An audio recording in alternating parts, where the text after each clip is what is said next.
নমস্কার। জনসংখ্যার অতিরিক্ত আধিক্য একটি দেশের ডেমোগ্রাফি পাল্টে দেয়। আজকে আমার যে বিষয়ে কথা বলবো এইটা একাধিক বিবাহ এবং একটি বিবাহ বাধ্যতামূলক। ভারতবর্ষে যে মোট জনসংখ্যা আছে তার বেশ একটা ভারী অংশ ইসলাম ধর্মাবলম্বী।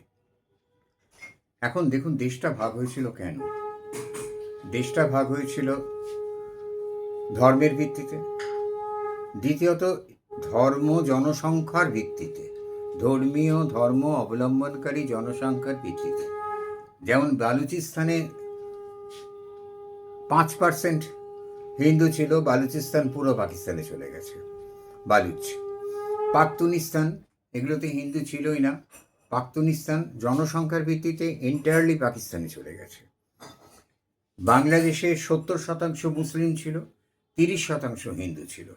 30% হিন্দু পশ্চিমবাংলায় রইল, ওখানেও কিছু থেকে গেল, বাকিটা চলে গেল তাহলে পূর্ব পাকিস্তানে। বাংলাদেশ 71 সালের অনেক নতুন ঘটনা। তাহলে দেখা যাচ্ছে এখানে জনসংখ্যার একটা জনগণনার একটা ব্যাপার রয়েছে। কিন্তু মজার ব্যাপার হলো জনসংখ্যা জনবিনিময় হলো না। 10,000 মুসলিম, 10,000 হিন্দু, এইভাবে জনবিনিময় হলো না, বিনিময় হলো না। এবং সেখানে তখন জিনিসটা ডেমোগ্রাফিটা চেঞ্জ করতে আরম্ভ করলো। কেন চেঞ্জ করতে আরম্ভ করলো? কারণ এখান থেকে তো সেই পরিমাণ মুসলিম চলে গেল না পশ্চিমবাংলা থেকে। এইবার একটা সাংঘাতিক আইন তৈরি হলো দেশে যে হিন্দুরা একের বেশি বিবাহ করতে পারবে না। তা হিন্দুরা একের বেশি বিবাহ করতেও না, যদিও একাধিক বিবাহ হিন্দু শাস্ত্রে অনুমোদিত, কোথাও বারণ নেই। কিন্তু ভাবুন, সেকুলারের ভণ্ডামি বজায় রেখেও বলা হলো মুসলমানদের ধর্মে যেহেতু আছে, ধর্মের ওপর তো আমরা হাত দিতে পারি না, ওরা 4টে বিয়ে করবে। এটা কি খুব ক্যালকুলেটিভ একটা ওয়ে নয় যে একটা দেশের মানুষের সেই প্রিমিটিভ যুগ থেকে চলে আসছে, যথেচ্ছা সন্তান হোক, ক্ষমতা বাড়াও? তাহলে এটা কি সেই থিওরি কি ফলো করলো না যে একজন ইসলাম সে 3টে বউ ইজিক্যাল টু 2টো করে বাচ্চা, 6টা বাচ্চা, হিন্দুর 1টা বউ 2টো বাচ্চা, হাম দো হামারা দো। ইন্দিরা গান্ধীর সময় বিখ্যাত স্লোগান তৈরি হলো। সেই স্লোগান একেবারে সমস্ত শিক্ষিত হিন্দুদের একেবারে মাথার মধ্যে ঢুকিয়ে বসিয়ে দেওয়া হলো।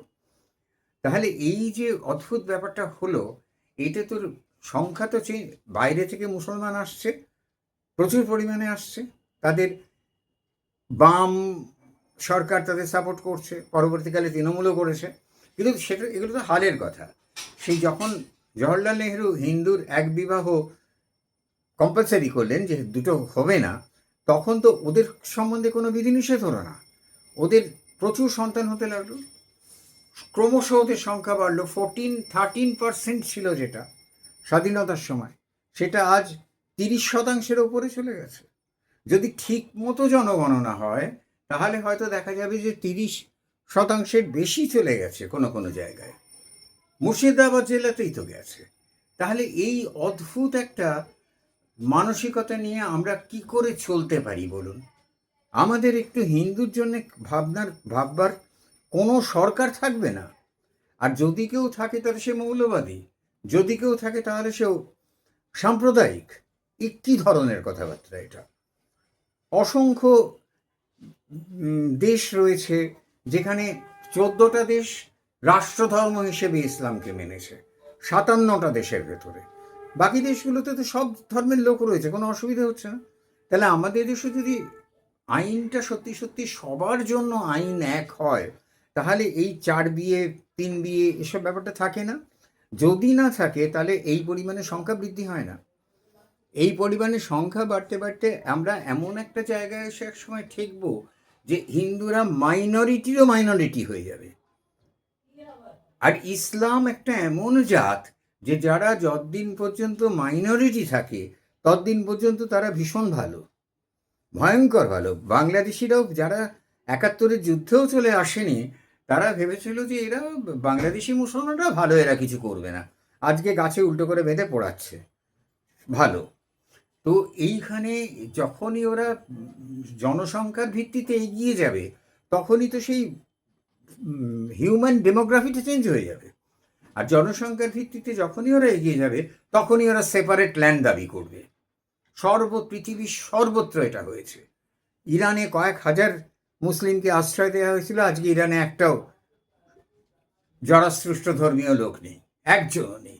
যারা সে সময় পালিয়ে চলে আসে ভারতবর্ষে তারা পালিয়ে চলে আসে, তারা টাটা, কির্লোস্কার, এরা ভারতবর্ষকে নানাভাবে সমৃদ্ধ করেছে। আবার একটা মজা দেখুন, এই যে অ্যাংলো ইন্ডিয়ান একটা প্রজাতি তৈরি হয়েছিল ব্রিটিশ সাহেবদের দয়ায়, এবং আমাদের হিন্দু, বাঙালি, হিন্দু, বিহারি, যে কোনো মেয়েদের সঙ্গে, অ্যাংলো ইন্ডিয়ান প্রজাতিটাকে সারা পৃথিবী কেউ রেকগনাইজেশন দিল না। আমাদের ভারতবর্ষ ওদের নাগরিক হিসেবে মেনে নিল, তার সে ভালোই করেছিল, নিক, ওরা কিছু নিজস্ব জায়গা টায়গা চায়নি। তাহলে এইভাবে যে আমরা উদারতার পরাকাষ্ঠা দেখিয়ে সর্বসময় যে আমরা উদারতা দেখিয়ে মেনে নিচ্ছি, আমাদের ঠিক আছে, ওরা তো সেকুলার, আমরা ওদের 3টে বউ থাকতেই পারে, কিন্তু সেকুলার হলে কিন্তু ধর্ম আলাদা করে মানা যায় না, সেখানে রাষ্ট্রধর্ম থাকে না, যে যার নিজের ধর্ম ফলো করবে, ঠিকই, সেটাও ঠিক, কিন্তু তাই বলে আইন যেটা, সেটা তো ধর্ম নয়। আইনটা সকলের জন্য সমান হবে, কেন সমান হবে না? আজকে যদি অটোমেটিক্যালি একটা বাড়িতে 3 ভাই থাকলে, আর 3 তিরিক্ষে 9টা বউ থাকলে, 3 নং 27টা ছেলে মেয়ে থাকলে, সংখ্যা অটোমেটিক্যালি বেড়ে যাবে, বাড়ছেও সেভাবে, লাফিয়ে লাফিয়ে ওদের সংখ্যা বাড়ছে। তাহলে এই যে অদ্ভুত একটা একটা কাণ্ড করা হলো, এইটার বিরুদ্ধে কিন্তু কেউ কোনো প্রতিবাদ করলো না, আজও এখন এই পর্যন্ত করেনি। আজকে আমি যখন এই ভিডিওটা তৈরি করছি, তখন পর্যন্ত আমার জানা নেই যেটা করা হয়েছে। তাহলে কি হবে? তাহলে অটোমেটিক্যালি ওদের সংখ্যা বাড়বে, বাড়ছেও। আর যখনই আজকে মুর্শিদাবাদে বেড়েছে বলেই তো এটা বলা স্পর্ধা রাখে হুমায়ুন কবিরের মতো নেতারা, যে কটা হিন্দু আছে কেটে ভাসিয়ে দিতে আমার 1 ঘন্টাও লাগবে না, যে কটা হিন্দু আছে কেটে ভাসিয়ে দিতে আমার 1 ঘন্টার বেশি লাগবে না। কি অদ্ভুত স্পর্ধিত উক্তি দেখুন, কেটে ভাসিয়ে দেবে, 1 ঘন্টার বেশিও লাগবে না। হিন্দু থাকলেই ওদের অসুবিধে, সুতরাং হিন্দুহীন করতে হবে। কি অদ্ভুত যুক্তি! এই যুক্তিটা কোথা থেকে এলো? বেসিক জায়গাতে আসুন। ধর্ম নয়, সংখ্যা ভিত্তিক। আর সেই সংখ্যার বৃদ্ধি করার জন্য রাষ্ট্র তাকে সুযোগ দিল। ভারত রাষ্ট্রে এসে তুমি আছো, ভারত রাষ্ট্রের নাগরিক তুমি, তাহলে ভারতের আইন সকলের জন্য এক হবে। খ্রিস্টান, বৌদ্ধ, শিখ, পারসিক, জৈন, হিন্দু, মুসলমান সবার জন্য এক হবে। একটা স্পেশাল ক্লাসের জন্য এক নয় কেন? কেন তারা একাধিক বিবাহ করবে, তার সন্তান উৎপাদন করবে? আমাদের জন্য হয়ে যাবে হাম দো হামারা দো, আর তাদের জন্য হাম 4 হামারা 64। এ তো মেনে নেওয়া যায় না। আজকে সেই ব্যাপারটাই হয়েছে, সংখ্যায় ওরা বাড়ছে, এবং যত ওরা সংখ্যায় বাড়বে তত আমাদের অসুবিধের কারণ তৈরি করবে। নমস্কার।